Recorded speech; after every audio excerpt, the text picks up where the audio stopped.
Hey, I'm Robin, a film photographer in Australia, and in this episode of Film and Tape, I'm going to show you why this is the best 35mm point and shoot ever made.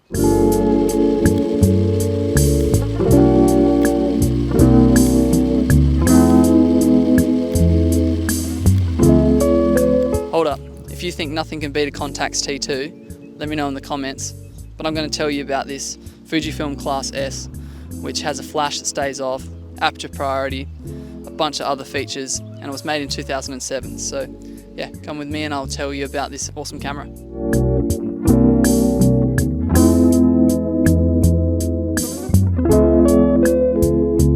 This is a much more, review type of episode.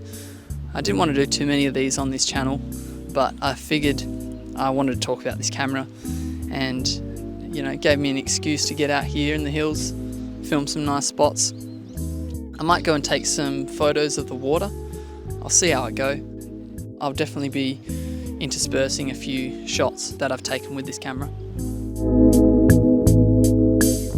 So not only does the Fuji have a flash that stays off when you turn it off, it also has slow shutter sync along with red eye reduction, which you can also do slow shutter sync with.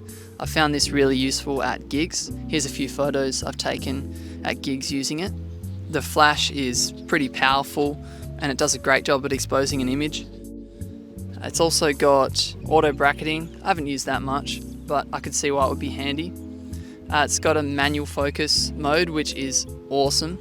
It focuses all the way down to 40 centimeters, which is much better than a lot of other point and shoots. I think something like the Contax T2 focuses to 70 centimeters or something like that. The Fuji also has almost a manual mode where you can set the shutter speeds all the way down to a second from 1/60th, and then a bulb mode. And you might be thinking, oh, okay, how am I going to shoot a bulb mode with a shutter release button? It's got a threaded shutter sync port. How good is that? I've actually used it a lot. I've taken some exposures that are around 2.5 minutes long. The battery doesn't like it that much when I do really long exposures, I will say, but other than that, the shots came out great, and it's definitely as good as I can get with some of my SLRs.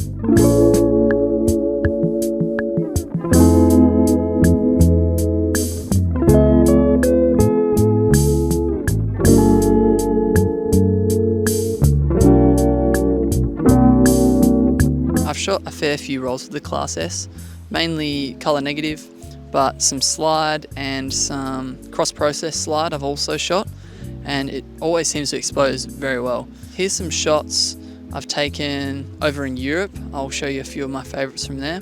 A few of them I used the manual focus setting, and I found it was a really fun and easy to use street camera. I could zone focus, half press to lock my exposure, and then fire away when the scenes presented themselves. I've also taken a bunch of landscapes and some portraits with this camera. The 40 centimeter close focus distance is super cool, and also it tells you how far away it's focusing on the top readout. Yeah, so it's definitely a really good travel camera. If that's what you're looking for, I'd definitely put it right up there at the top of your list.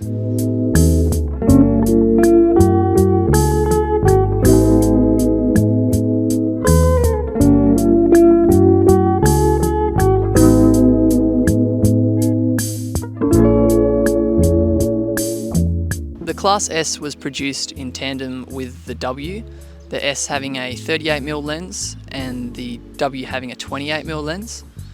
The S also is finished in this black chrome, or whatever you'd call that, and the W is finished in silver chrome with a black leatherette.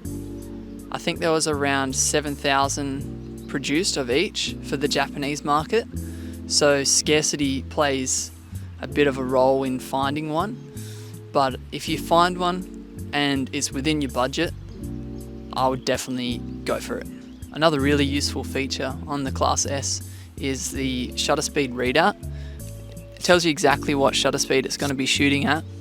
It goes all the way down to seconds. It's really handy, and it's so good when I'm shooting in aperture priority, because I can know, oh, okay, I'll just open up a little bit, or I'll stop down a little bit.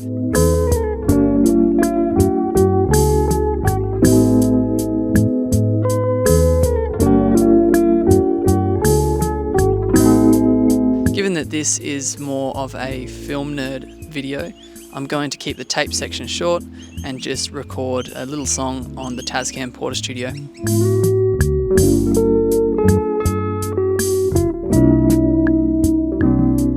Like I mentioned earlier, I'm going to keep this nice and simple. I'm going to use the drum machine from the old Casio keyboard. Might use some sounds from it as well. Some guitar, some bass, and some of the Yamaha CP reface. Actually, no more parts on the Casio. I'm just going to jump straight to the Yamaha CP reface.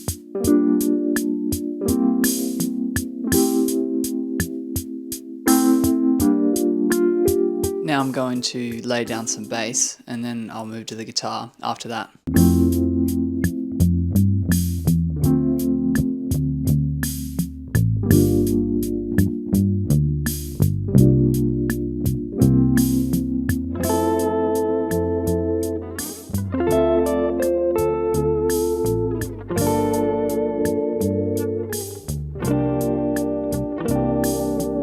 Now that I've finished recording the parts, I'm going to chuck the tape onto the computer.